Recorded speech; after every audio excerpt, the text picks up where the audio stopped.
Jalan pintas popularitas, terkenal, punya banyak uang, viral dengan cara instan, ikut-ikutan tren, FOMO, lahan empuk polarisasi kebodohan.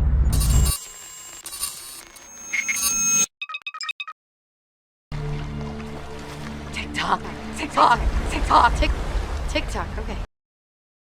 Kalau bahas ini nih, enaknya kita buka dari kilas balik tahun 2018, di mana waktu itu ada seorang bocah yang viral karena konten TikToknya. Masih inget nggak sama Bowo? Dulu bocah ini tuh dimaki habis-habisan gitu. Dibully sama warganet karena buah kontennya yang nggak jelas. Konten yang isinya absurd. Dan semua itu dia buat lewat platform yang kita kenal dengan nama TikTok. Tapi yang perlu digarisbawahi adalah hujatan atas apa yang udah dibuat sama Lord Bowo ini ikut menyeret kesan buruk masyarakat terhadap platform TikTok itu sendiri. Yap, citra negatif aplikasi TikTok sempat muncul di tahun 2018. Tapi, seiring berjalannya waktu, pengguna aplikasi ini justru makin bertambah. Tahun 2024, statistik nunjukin kalau pengguna TikTok di Indonesia ini nyaris menyentuh angka 160 juta. Dan siapa sangka, yang awalnya dapat penolakan, bahkan sempat diblokir Kominfo, boom, Indonesia di peringkat pertama sebagai negara pengguna TikTok terbanyak. Dan Lord Bowo tersenyum bangga dengan kalimat mutiaranya. Gua udah kering, kalian baru nyebur.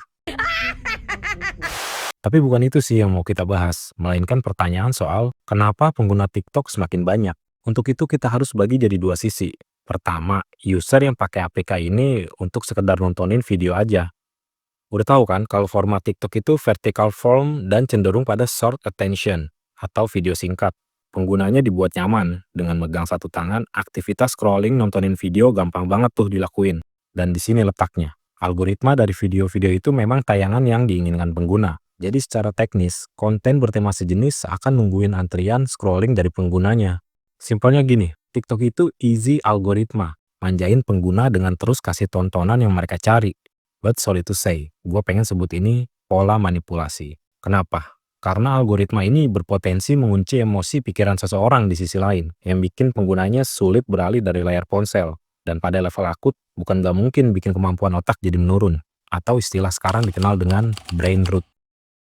Yang kedua adalah, user yang sengaja install aplikasi ini bukan sekedar untuk nonton, tapi mereka juga bermaksud untuk buat konten gitu.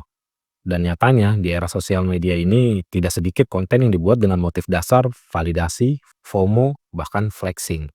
Tujuannya sama, meraih perhatian, haus sanjungan. Semua motif itu seolah mengantar ke ujung piramid tertinggi, yaitu viral.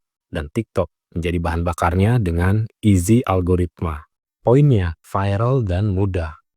Algoritma dari TikTok memungkinkan satu video short jadi viral, meski video itu dipublish dari akun yang belum jelas eksistensi dan kualitasnya gitu.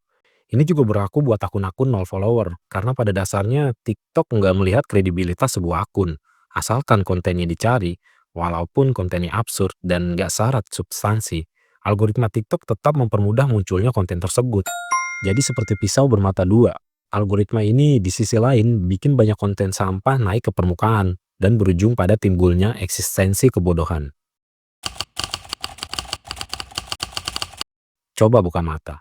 Lihat bahwa situasi ini memicu efek negatif yang berantai. Gimana kalau kita memulai dengan pernyataan kualitas seseorang dibentuk dari apa yang dialami, mengamati, berpikir, dan belajar.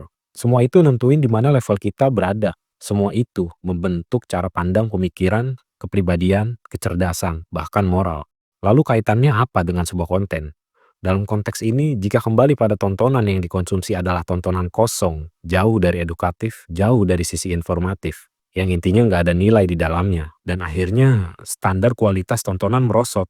Bayangin, output kayak apa yang dihasilkan ketika kualitas tontonan seperti itu. Bisa dibilang, salah satu aspek vital yang berdampak adalah terciptanya entitas SDM rendah. Pengakuan bukan diraih dengan sibuk menunjukkan. Apresiasi tidak didapat dari jalan sempit kebodohan. Survei tingkat pendidikan berdasarkan platform sosmed nunjukin kalau TikTok ada di urutan terbawah, yang artinya sosial media ini banyak diisi pengguna dengan kualitas pendidikan terendah. Satu contoh bentuk kondisi dari eksistensi penghuni TikTok, yaitu saat disuguhkan konten informasi yang nggak bisa dipertanggungjawabkan gitu. Nggak sedikit informasi hoax berkeliaran. Hal ini masuk akal, mengingat TikTok lebih memprioritaskan konten ketimbang kredibilitas akun. Buah situasi ini, bila dihubungkan dengan tingkat SDM rendah, akibatnya individu yang mudah termakan hoax. Orang dengan low quality cenderung pasrah saat dijejal informasi, pasrah tanpa menguji kebenaran, tanpa riset, dan paling penting tanpa bersikap kritis, di mana pada dasarnya reaksi kritis dalam konteks ini berperan mempertanyakan bahkan mencari kebenaran sebuah informasi. Kita setuju tidak semua konten di platform ini buruk, masih ada kreator waras di sana, masih banyak konten yang syarat manfaat, tapi yang nggak bermutu seperti konten absurd dan cenderung negatif justru mendominasi. Banyak konten yang isinya kuat-kuat konyol bermakna kabur. Belum lagi FYP nyeleneh tentang standarisasi hidup yang sebetulnya sesat gitu dan bisa merubah cara pandang jadi non-realistis. Konten-konten ngemis mandi lumpur seakan dianggap hiburan, berendam di air dingin atau apalah yang intinya semua itu menjual rasa iba demi keuntungan. Mungkin satu sisi tampak menguntungkan, tapi pernah nggak berpikir pada sisi lain berpotensi pada krisis sosial, bahkan kemunduran peradaban? Mungkinkah kita sedang putar balik menuju kebodohan? Menjadi tak wajar, terlalu mahal untuk sebuah popularitas, terlalu mahal menumbalkan moral dan kemajuan berpikir. Beberapa waktu lalu, Koraimon pernah kasih statement, kalau bacain komentar TikTok bikin IQ minus 30 poin. Rasanya setuju sih, karena emang di sana sarangnya opini ngelantur. Ada satu sampel yang mungkin bikin kepala kita geleng-geleng nih. Tapi untuk itu pahamin dulu kasus terkaitnya, yaitu kasus dari abang ojol yang nemuin dompet di sebuah ATM. Di dalamnya terdapat KTP dan kartu ATM.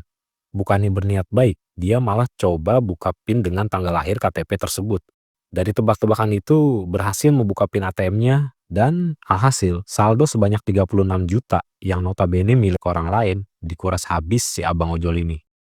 Tapi intinya dari kejadian ini netizen TikTok yang melihat berita ini tuh malah berkomentar dengan opini sesat.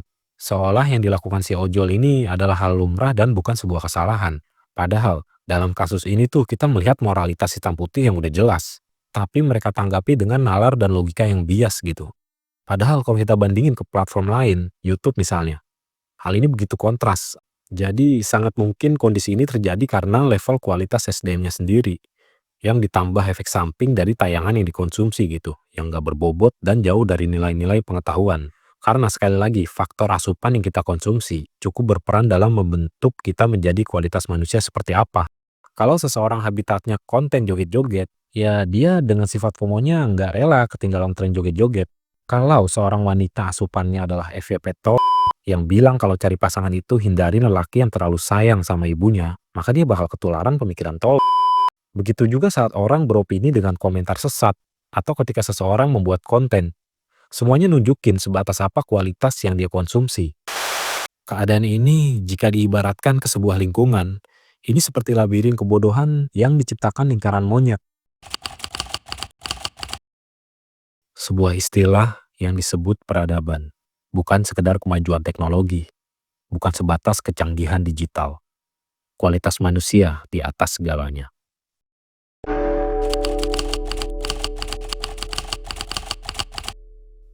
TikTok nggak salah, platform ini seperti perusahaan pada umumnya. Tujuan utamanya, keuntungan.